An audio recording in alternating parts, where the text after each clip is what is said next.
Assalamualaikum warahmatullahi wabarakatuh. Perkenalkan, nama saya Kristina Panyuhana, saya dari kelas 12 MIPA. Jadi di video ini saya akan membahas tentang materi pembelahan sel. Dalam rangka pertumbuhan, tubuh kita bertumbuh besar dan tinggi. Begitu pula dengan hewan dan juga tumbuhan. Nah, sel-sel penyusun tubuh kita itu mengalami pembelahan sehingga bertambah banyak. Pertumbuhan sel inilah yang menyebabkan tubuh bertambah besar dan tinggi. Pembelahan sel itu apa sih? Pembelahan sel adalah suatu proses yang membagi satu sel induk menjadi dua atau lebih sel anakan dengan cara membelah diri pada organisme uniseluler dan multiseluler. Nah, pembelahan sel ini terdapat berbagai jenis. Yang pertama, amitosis, yang kedua mitosis, dan yang ketiga meiosis. Nah, jadi kita akan membahasnya satu persatu. Yang pertama adalah pembelahan amitosis.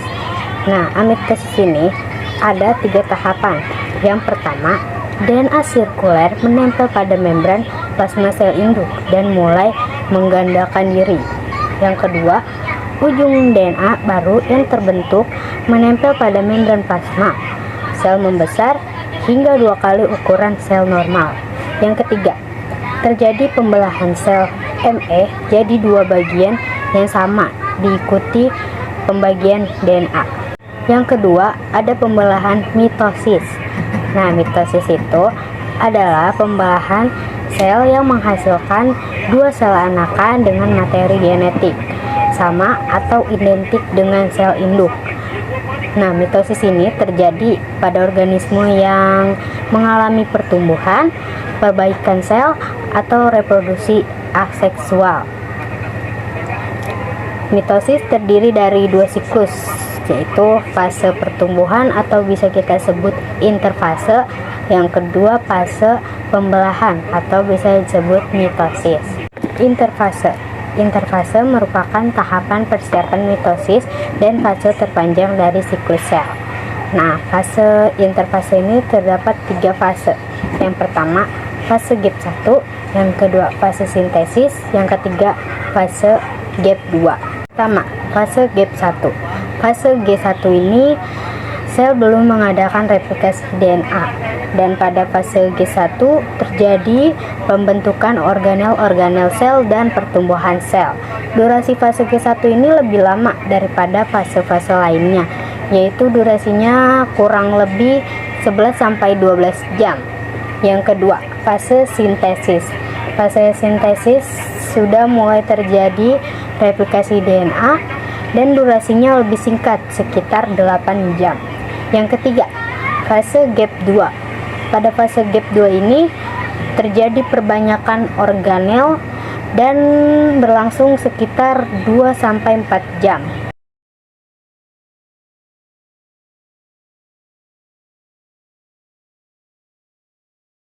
Kemudian ada fase pembelahan atau mitosis. Pada fase mitosis terdapat beberapa tahapan, yaitu diantaranya pertama profase, yang kedua metafase, yang ketiga anafase, dan yang keempat telofase. Profase. Pada profase, sentrosom mengganda menjadi 2 bagian dan bergerak ke kutub-kutub yang berlawanan. Lalu mikrotubulus mulai terlihat di antara 2 sentrosom sehingga membentuk benang-benang spindel. Dan kromatin mendebal membentuk kromosom. Kromosomnya ini terdiri dari 2 kromatid identik yang terikat di sentromer, atau ada 2 kinetokor untuk pelekatan benang-benang spindel. Lalu nukleus dan membran inti sel menghilang. 2. Metafase. Pada metafase, nukleus dan membran inti sudah tidak terlihat dan pasangan kromatid berada pada tengah inti sel atau di bidang ekuator. Yang ketiga, anafase. Pada anafase, pemisahan kromatid dari sentromernya membentuk kromosom baru. Masing-masing kromosom ditarik oleh benang-benang spindel menuju kutub berlawanan. Dan yang keempat, ada telofase. Pada telofase, kromosom telah sampai di kutubnya masing-masing dan benang-benang spindelnya sudah mulai menghilang. Lalu membran inti sel mulai terbentuk pada kedua kromosom yang terbentuk. dan terjadi proses sitokinesis dan menghasilkan dua sel anakan dengan kromosom diploid atau 2N. Ini adalah perbedaan pembelahan sel mitosis pada tumbuhan dan hewan.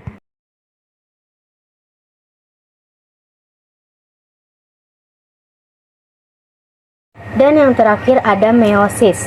Meiosis adalah pembelahan yang menghasilkan sel anakan dengan jumlah kromosom setengah dari jumlah kromosom induk. Meiosis berperan dalam proses pembentukan gamet pada gametogenesis. Nah, meiosis ini menghasilkan 4 sel anakan dengan jumlah kromosom yang bersifat haploid atau disebut dengan N dan terdiri dari dua tahapan, yaitu meiosis 1 dan meiosis 2. Meiosis 1. Pada tahapan meiosis 1 terdapat 4 fase. Di antaranya, yang pertama profase 1, yang kedua metafase 1, yang ketiga anafase 1, dan yang keempat telofase 1. Pertama, profase 1. Pada fase profase 1 ini dibagi lagi menjadi beberapa tahapan, yaitu pertama, leptoten, ditandai dengan benang-benang kromatin berubah menjadi kromosom. Kedua, zikoten, masing-masing kromosomnya mencari pasangannya yang sama, disebut dengan kromosom homolog. Proses berpasangan ini disebut sebagai sinapsis. Yang ketiga ada pakiten. Pada pakiten, kromosom lebih tebal. Masing-masing kromosom dari pasangan kromosom homolog terdiri dari 2 kromatid. Dan pada pakiten terdapat duplikasi kromosom sehingga membentuk kromosom tetrad. Keempat, diploten. Pada diploten terdapat pindah silang atau bisa disebut crossing over pada kiasma atau tempat persilangan dua lengan kromosom. Dan yang terakhir, diakinesis. Diakinesis ditandai dengan terbentuknya benang-benang spindel, lalu nukleus dan membran inti mulai menghilang, dan tetrad mulai bergerak ke bidang ekuator. 2. Metafase 1. Pada metafase 1 ini ditandai dengan tetrad kromosom berada di bidang ekuator. Ketiga, anafase 1. Tiap kromosom homolog yang berisi 2 kromatid kembarannya masing-masing akan ditarik oleh benang-benang spindel menuju ke kutub-kutub berlawanan. Nah, tujuan anafase 1 ini membagi kromosom yang diploid atau 2N menjadi haploid atau N. Dan yang terakhir adalah fase telofase 1. Pada telofase 1 ini, kromosom telah sampai di kutub pembelahannya dan terjadi proses sitokinesis sehingga menghasilkan 2 sel anakan yang berisi kromosom dengan kromatid kembarannya. Dan terdapat juga proses interkinesis atau fase di antara meiosis 1 dan meiosis 2. Lalu kita lanjut ke proses meiosis 2. Pada proses meiosis 2 terdapat juga beberapa tahapan, yaitu diantaranya pertama, profase 2. Pada profase 2 ditandai dengan nukleus dan membran inti menghilang atau lenyap. Lalu sentriol bergerak ke kutub yang berlawanan dan sentromer terikat pada benang-benang spindel. Kedua, metafase 2. Metafase 2 ditandai dengan kromatid yang berjejer di bidang ekuator. Ketiga, anafase 2. Anafase 2 ditandai dengan benang-benang spindel yang menarik kromatid ke kutub-kutub yang berlawanan. Dan yang terakhir adalah tahapan telofase 2. Pada tahapan telofase 2 ini, kromosom telah mencapai kutub pembelahan.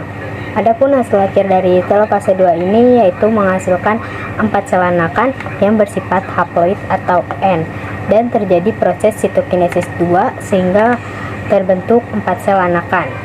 Untuk lebih jelasnya lagi bisa dilihat dari perbedaan pembelahan mitosis dan meiosis berikut ini.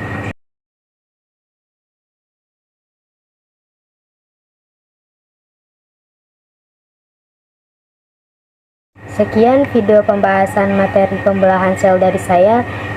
Semoga bermanfaat dan kurang lebihnya mohon maaf. Wabillahi taufiq wal hidayah. Wassalamualaikum warahmatullahi wabarakatuh.